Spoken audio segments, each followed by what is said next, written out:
standing as the last hope for my client accused of family slaughter. The courtroom was tense, the air heavy with anticipation as I stood at the defense table. My name is Emily Roberts, and I'm a defense attorney. But this case was different. My client, Michael Turner, was accused of a heinous crime that had shaken the community to its core.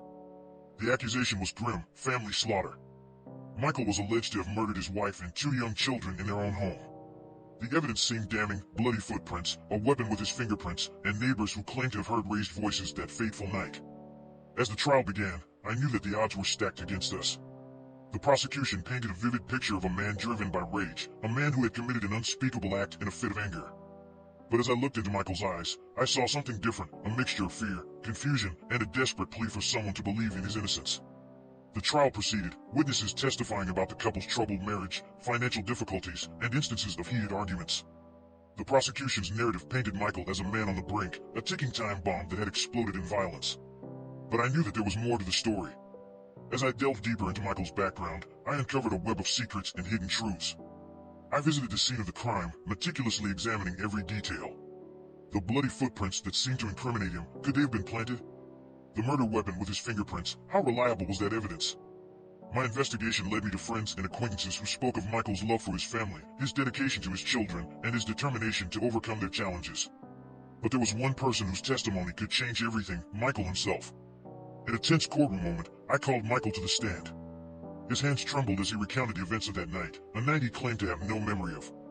He described moments of anger, frustration, and sadness, but he maintained that he would never harm his family. The trial took an unexpected turn when we presented an alibi that cast doubt on the prosecution's timeline. Security footage from a nearby gas station showed Michael's car miles away from the crime scene at the time of the murders. This revelation sparked murmurs of disbelief among the jury and spectators. As the trial continued, I focused on dissecting the evidence presented by the prosecution. The bloody footprints turned out to be inconsistent with Michael's shoe size, and an independent expert questioned the reliability of the fingerprint analysis. The case that had seemed airtight began to unravel, revealing the possibility of a rush to judgment. I called experts to the stand who explained how memories could be manipulated or repressed during times of extreme stress. Could it be that Michael's lack of memory of that night was a defense mechanism, his mind protecting him from a traumatic truth? The jury seemed captivated by the possibility that a hidden trauma had shaped his actions. As the trial entered its final stages, I knew that we needed to dig deeper into Michael's mental state. We brought in a forensic psychologist who conducted a battery of tests and interviews. The psychologist's findings were startling. Michael was suffering from dissociative amnesia, a condition caused by severe trauma that could result in memory loss. This revelation shifted the entire narrative of the case.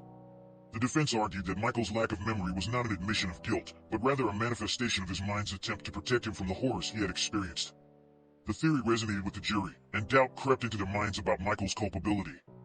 The prosecution's case began to crumble under the weight of new evidence and expert testimony.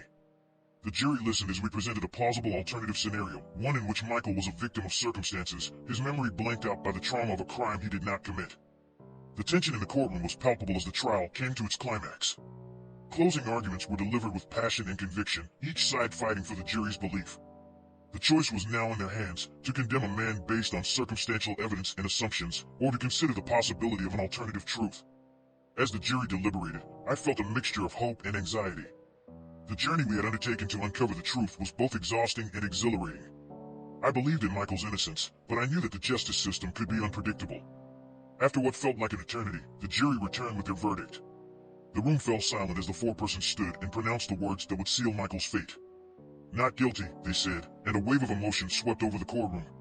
Tears filled Michael's eyes as he embraced me, his gratitude evident in the tightness of his grip. The weight of the accusation that had hung over him for so long had finally been lifted. As he walked out of the courtroom, a free man, I couldn't help but reflect on the power of perseverance and the importance of seeking the truth, even in the face of overwhelming odds. But the story didn't end there. The journey to uncover the secrets of that fateful night had left an indelible mark on both of us. The trauma that had caused Michael's amnesia was still out there, waiting to be unraveled. And as I watched him step into a new chapter of his life, I couldn't shake the feeling that our paths would cross again, driven by a shared determination to confront the shadows of the past. In the aftermath of the trial, I couldn't shake the feeling that there was more to the story than had been uncovered. Michael's acquittal was a triumph, but it also left lingering questions about the events that had led to the tragic night. The trauma that had erased his memories still loomed, waiting to be unraveled. Michael and I continued to meet, driven by a shared determination to uncover the truth. We pored over every detail of his life leading up to that night, searching for any clue that could shed light on the hidden secrets. We spoke to witnesses, revisited the crime scene, and pursued leads that had been overlooked. As we delved deeper, we uncovered a web of deceit and manipulation that had ensnared the family. Financial troubles, strained relationships, and long-held grudges came to light. The pieces of the puzzle were falling into place, but they painted a picture that was far more sinister than we had anticipated. It became clear that there were individuals who had a vested interest in keeping the truth hidden. Threats were made, warnings were issued, but we refused to be deterred. We were on the brink of uncovering a conspiracy that reached far beyond the confines of the courtroom, a conspiracy that had led to the destruction of an entire family. Our investigation led us down a dark path, as we unearthed evidence of a secret society operating within the shadows of the town.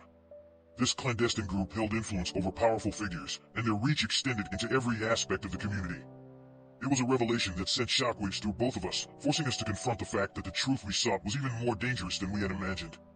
We continued to piece together the puzzle, connecting dots that spanned years of deception and manipulation. As the threads of the conspiracy converged, we found ourselves facing not only the truth of that fateful night, but also the realization that we were up against forces that would stop at nothing to protect their secrets. The deeper we delved, the more we risked becoming entangled in a web of danger. Threats escalated into acts of violence, and it became clear that our pursuit of justice had put our lives in jeopardy. But we couldn't turn back now. Our determination burned brighter than ever, fueled by a sense of responsibility to the memory of the family that had been torn apart. As we prepared to unveil our findings, we knew that we were standing on the precipice of a reckoning. The secrets we were about to expose had the power to shatter the foundations of the town and expose the corruption that had festered for far too long. But with great power came even greater danger, and the final confrontation would test our limits in ways we could never have anticipated. With our evidence meticulously gathered and our resolve hardened, we decided to make our move. We organized a press conference, where we intended to reveal the extent of the conspiracy that had led to the tragic events of that night. The town gathered, anticipation and tension thick in the air, as I stood before the podium, my voice steady with purpose. As I began to reveal the truth, the room fell into a stunned silence.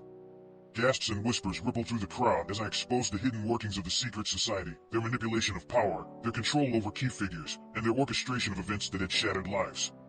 Michael stood by my side, a symbol of resilience and the pursuit of justice. But as I delved deeper into the details, a figure emerged from the shadows, a high-ranking member of the society. He stepped forward, his expression a mix of arrogance and menace. He admitted to the conspiracy, revealing that their actions had been driven by a twisted sense of maintaining order and preserving their own influence. His admission was met with a mixture of shock and outrage from the crowd. Angry voices rose, demands for justice punctuating the air. But the figure remained unfazed, his power seemingly extending beyond the realm of the courtroom. It was a chilling reminder that the battle we were fighting went far beyond the confines of a single trial. As the chaos intensified, the figure vanished into the darkness, leaving behind a sense of unease and an uncertain future. The press conference had achieved its goal of exposing the truth, but it had also ignited a firestorm that threatened to consume us all. The aftermath of the press conference was tumultuous as the town grappled with the revelations that had been laid bare. The secret society's influence began to crumble, exposed to the light of day, and individuals who had once been complicit now distanced themselves in a desperate bid to salvage their reputations. Michael and I had succeeded in our mission to uncover the truth and expose the conspiracy that had cast a dark shadow over the town. But victory came at a cost. Our lives had been forever changed, and the wounds left by the events of that night ran deep. The family we had fought for would never truly find peace, and the scars of the past would forever serve as a reminder of the dangers of unchecked power.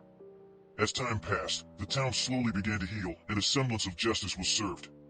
Those responsible for their heinous deeds faced consequences, their power eroded by the weight of their actions.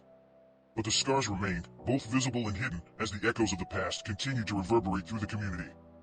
Michael and I went our separate ways, forever connected by the bond forged through adversity.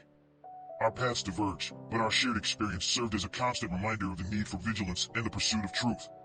The wounds of the past had left us changed, but they had also made us stronger, driven to ensure that the horrors we had uncovered would never be allowed to take root again.